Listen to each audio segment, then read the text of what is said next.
Boots, Bats and Balls on Six Towns Radio. This is Dave Lee for Six Towns Radio. I'm very pleased to be able to say that on the other end of the line, hopefully, is an iconic fullback from the 1960s, one of the best British fullbacks of that era, Dom Megson. Are you there, Dom?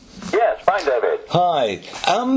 One of the reasons I'm obviously wanting to talk to you is you've got a new book out, a book about your life called A Life in Football. We were just sort of talking before we started the interview that one of Stoke City's players, of course, who became a huge hero at the Victoria Ground, John Ritchie, joined you around that time. Oh yeah, I loved John. He was. What happened was I was club captain at the time, and I used to sort of settle any new player in that came to the club. John obviously was a star player over in Stoke, so really we got very, very close. Spent a lot of time and had a lot of time for John. He was top drawer bloke. He didn't settle so well. Did he manage to put the goals in? He wasn't. He did, yeah. He had a good time here. There's no doubt about that. Yeah. I think the only problem was, and this is probably why I got to know him a lot better, because he used to come and stay with me simply because he travelled every day from Stoke. He never came over here, so it was difficult for him to ever really integrate with the team. But he scored quite a few goals and was a popular lad, there's no doubt about that. Oh. Bit of a surprise when he went back, actually. I think Stoke City supporters were pleased to see him back, I can tell you that. They missed him dreadfully. I think Stoke... Oh, he was a really good target man. And he got his fair share of goals. After he'd left here, I went to see him, Victoria Ground, wasn't it? That's right, yeah. And I think, I'm not too sure, he had a pottery business at the side of the ground, and I called in to see him when I was doing a bit of scouting. Now, he became Bristol Rovers manager soon afterwards, and one of your first signings, that helped you get promotion, was a guy who's known very, very much around here as a Port Vale manager and a Stoke City director of football, and that was John Rudge. How did you come to sign him? That really was a sign and a half, actually, because I think Fred Ford was manager of Torquay, and he said, "I've got come down and can I buy? I've got no money." And he wanted Stubbs. Alan Stubbs, his name was. Oh, right, yeah. He said, "I've got no money," but so I said, "Well, have you got any players? Because we might be able to do a swap." So we arranged to go to Exeter's ground, and play a friendly. John Rudge was limping with a bad ankle, and Stubbsy was running with a bad knee, and we just swapped them. No money took, changed hands, but I got the best of the deal. John Rudge did quite well for me, and John Rudge, I can remember John Rudge scoring the winner for me at Old Trafford when we beat Manchester United in the League Cup. That's right, yes. And played quite a few games for me. He was a good lad, John. The local coaches who seem to be very in touch with the sort of like South Wales scene, and one of the players you picked up from there was a guy called Tony Poulis, is that right? Yes, Tony. I introduced Tony to his debut. That's right. We had Bill Dodging really took credit for that, because he set up a nursery in Wales, and we tapped in and got. Well, at one time I had 7 under-21 Welsh internationals from that era.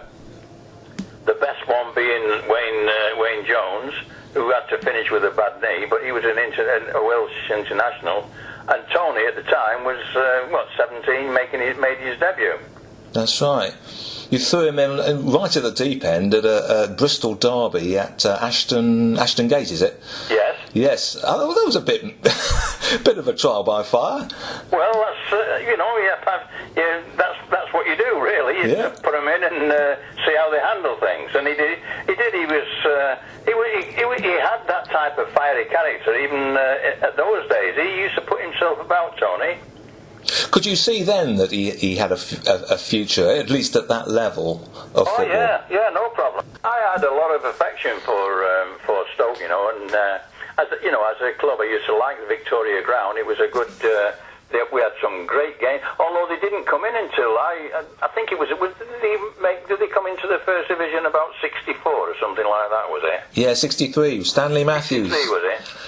Stanley Matthews got them back up again. Or so they always say. Do you know what? I think I mentioned. I don't know because I can't remember now actually what I actually put in it. But that was really one of the honours that I hold dear, was being able to play against Stanley Matthews and Tom Finney, who, in my opinion, they were my idols. You know, that I grew up with. And I played against Stan. Mind you, having said that, I think he was, because I definitely remember playing against him at Hillsborough one year. In fact, the story behind that isn't in the book is that I couldn't sleep the night before simply because I could not believe that. I mean, at those days you could tattle as hard as you could, actually, and I did not want to be the person that injured Stan Matthews to make him finish. Do you know what I mean? No, that's right. So it was. I was very tentative and I think within the book, I think I mentioned it in the book that he got me to turn because he was still pretty nippy, and I tripped myself over with all the crowd laughed. I've just found that page. Did I put that in? Yeah, everyone in the stand started laughing. The other story as well was I think he had about eight 80th birthday parties, didn't he, or something? One of them was at Sheffield United's ground, right? Yeah. And I went into the ground and was really, really pleased when I walked over to him, and he said, "Hello, Don, how are you doing?" And I was right pleased that he knew that he remembered my name. I remember that story. He was stood next to John Charles, and every person that come in, you know, within the VIP room, he was saying, "John Quinn, John Megson, Pete Eustace." so then Stan knew who he was come in. He was 80. He was feeding him. Oh, he's feeding him the names. Yeah, he was feeding him who they were, like, you know. It was quite impressive the way, because he would have played against John quite a number of times, you know, with the Wales and England. So yeah. Okay, right. Well, thanks, Don, and that's absolutely fabulous. That's great. Thanks ever so much, Don. You're welcome. Okay, speak to you again hopefully soon. Bye. Take care, bye.